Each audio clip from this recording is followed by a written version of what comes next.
Not a great way to start the show, but here it goes. Let's nerd out with some football science. I'll do the best I can not to get too scientific, and I think I can pull it off because you know where we're going to end up? Economics. The explanation of almost everything, right? So here it goes. The Monday night game between the Eagles and the Chiefs, still two of the best three teams in football. And yes, the Chiefs, in my opinion, are still one of the three best teams in football. The Super Bowl matchup, which I found fascinating, everyone else seems to hate it. But the Super Bowl matchup has produced weird reactions, predictably weird reactions. And they're sort of being taken and then expanded to all of football, and it's woe is me. Now, the reactions aren't completely wrong. I mean, they're not. Last night's game was shockingly, to a lot of people, shockingly bad offense. And the data backs it up. But hang on. The reactions, while aren't completely wrong, especially Tom Brady's hot take, which is just taking this issue of, man, what's wrong with football, and sort of poured gas on it. There's no context. Now, I can give an explanation. I don't know that you're going to like it, but I can give an explanation. What's happened to everyone, right? As you know, those involved in fantasy football, which is the worst form of crack I can think of. It will take over your life if it hasn't taken it over already. The fantasy footballization of everything. That means the only metric, right? The only way anybody even sees a game or cares about a game or cares about a team is through this fantasy football prism. The only metric people seem to use to measure the quality of teams or a game in general, anything about the sport. The only measurement is yards and points and yards, blah, blah, blah, blah, blah. And I don't think there's any turning back, but it's produced what I think are some ridiculous reactions. Okay, so two teams that were lighting up the scoreboard a year ago. They were lighting it up in the Super Bowl, one of the greatest games of all time. They just played in a 21-17 game. The team that is the defending Super Bowl champ scored 0 points in the second half. Everyone is freaking out. The two quarterbacks that finished 1-2 in last year's MVP, the same two quarterbacks that are probably the favorites, at least going into Monday night's game, are the favorites to be MVPs again this year. Last night, they had a combined 26 completed passes. Freak out. Oh, no, Jeff. Freak it out. Patrick Mahomes had 24, and Jalen Hurts had a stat line from 1980. My high school team had bigger numbers than these. He had a stat line of 14 completions for 124 yards, and they won. So the MVPs from last year threw for a combined 312 yards. That's not even 1980 stuff there. That's like mid-60s. Those are combined. Patrick Mahomes averaged a ridiculous 3.8 yards per pass completion. So fans and media are freaking out. What are we going to do? Make more rules. Fix it. You know what? I'll take either of them right now, either of these teams, the Eagles or the Chiefs, and beat anybody not named San Francisco. Right now. Let's go. With a stat line from 1980, let's go. They'll beat anybody not named San Francisco. Now, the reason is how they win, okay? They both play defense really, really well, and they both run the ball really, really well, and everyone hates it. In other words, they're both good at winning however they need to win. That's not a bad thing, everyone. That's a good thing. I know it's not the way we view the sport anymore, that it's the fantasy football numbers that matter. But they find a way, they'll do whatever they need to do to win. That's usually the mark of a good franchise, by the way. So the answers for all of their reactions, which are bigger than just the Eagles and the Chiefs, it's just like a symbol of what is wrong now. Oh my gosh, these numbers are pathetic. These numbers are disgusting. Something's got to be done. The answer for the answers, there's more than one, I think. You're not going to like it, but I'll argue it's reality. And it's not rocket science. Okay? If you just take the Chiefs, so football nerd out for just a second, I think it was used countless times during the game with, telestrators and all that stuff. If you double team Travis Kelce, the Chiefs are going to struggle to pass. Wow, that's really great, Jeff. Yeah. They're dead last in the entire league in points scored in the second half. Yet I already said I'll take them to beat anybody not named San Francisco or Philadelphia. They average 5.9 points per game in the second half. It seems like it would be really tough to win that way. They scored 0 in the second half against Philadelphia. All right. They're number 1 or last place, however you want to look at it, in dropped passes. So what people are freaking about after the game was a problem before the game for anyone not named Kelce. I'm going to get to a point here that I think is that I would hope that people start to understand. That's economics. So they're last in dropped passes. They dropped more passes than anyone in the game, and then they dropped a bunch last night. I mean, Patrick Mahomes was perfectly fine. Patrick Mahomes was really, really good. Patrick Mahomes was hitting people in the hands, and they were dropping the ball. Right? He killed them against Philadelphia. He threw the ball as well as ever. The guys just dropped it. Even with the drops, they're very much in the game. Right? Good teams and good coaches and good rosters can play a variety of ways and win. That's what good rosters do. That's what good general managers do. Now, just keep that in mind. So, first up, here comes the always charismatic Andy Reid.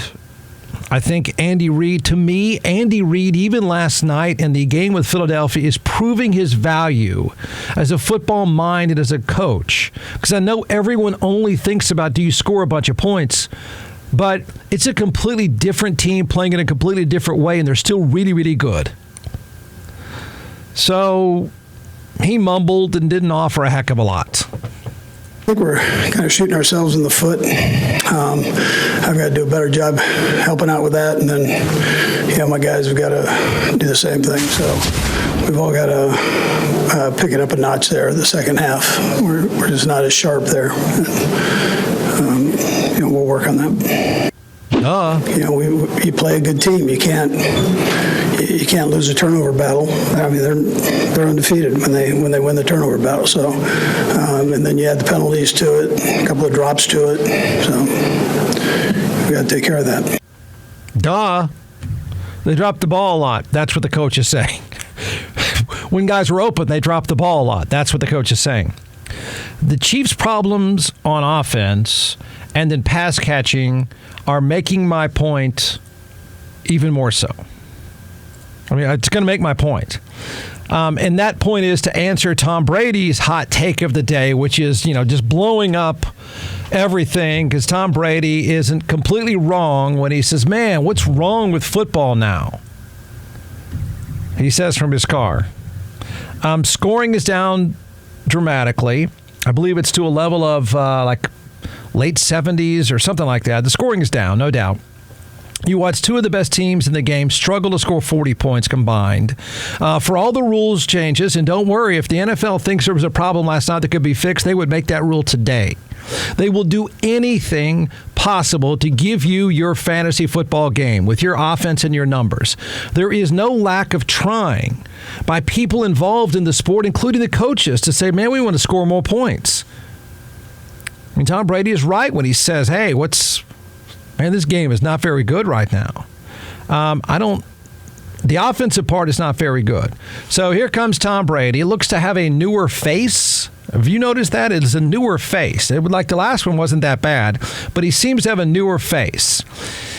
And he's not completely wrong. But I want you to think about why this is. I mean, it's easy to criticize. That's fine. It's easy to say, man, that's boring. That's no fun. Guys are dropping the balls and all that stuff. If you just stop to think to what he's ranting about, and this is a Brady rant, which I don't have a problem with. But why is it that this is happening that would make Tom Brady be so critical of the game? I think there's a lot of mediocrity in today's NFL. I don't see the excellence that I saw in the past. Why not? Why not? I think the coaching isn't as good as it was. I don't think the development of young players is as good as it was. The rules have allowed a lot of bad habits to get into the actual performance of the game. Mm-hmm. So I just think the product, in my opinion, is less than what it's been. I look at a lot of players like Ray Lewis and Rodney Harrison and Ronnie Lott and guys that impacted the game in a certain way, and every hit they would have made would have been a penalty. Your coach is complaining about their own player being tackled and not necessarily, why don't they talk to their player about how to protect himself? We used to work on the fundamentals of those things all the time. Now they're trying to be regulated all the time. Offensive players need to protect themselves. It's not up to a defensive player to protect the offensive player. A defensive player needs to protect himself. I didn't throw the ball to certain areas because I was afraid players were going to get knocked out. Mm-hmm. That's the reality. Wow. I didn't throw it to the middle when I played Ray Lewis because you knock him out of the game, and I couldn't afford to lose a good player. Okay, well, Tom just went get off my lawn. He's got a new face. That had nothing to do with the broader criticism of today, and that is offense. So there's a disconnect there. He was passionate about it. I'm fine with that, but that's not exactly what the NFL wants to do. The NFL wants to score more points, and Tom, with a newer face, seems to be saying it's very mediocre, but then he wants to go on and on and on and go, get off my lawn, let's go back to the old days, when guys could hit some people. Well, the guys hitting people did not produce more points. So the offense looks worse. The data says it's worse. That has nothing to do with guys getting hit. In fact, the NFL is doing all it can to produce more points.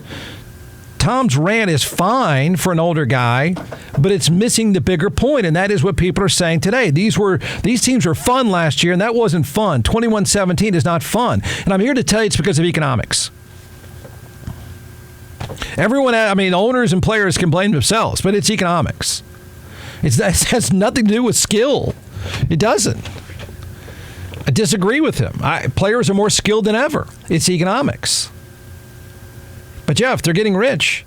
Some of them are, at the expense of the rest of the roster. It starts to make sense. Okay, here's the deal. Players are more skilled. Skilled players are better than ever before. I'm not saying they're all Tom Brady, but the collective group of throwers, catchers, and kickers is better than it's ever been. It is. Guys hitting them is fewer and fewer. Even though Brady wants them to get hit more, not him, but the rest of them get hit more, the truth is they're getting hit less. But there's more skilled players. There's more skilled players throwing and catching than ever before. They are the glamour positions of the sport. Not running back, it's quarterback and receiver, and there's more of them.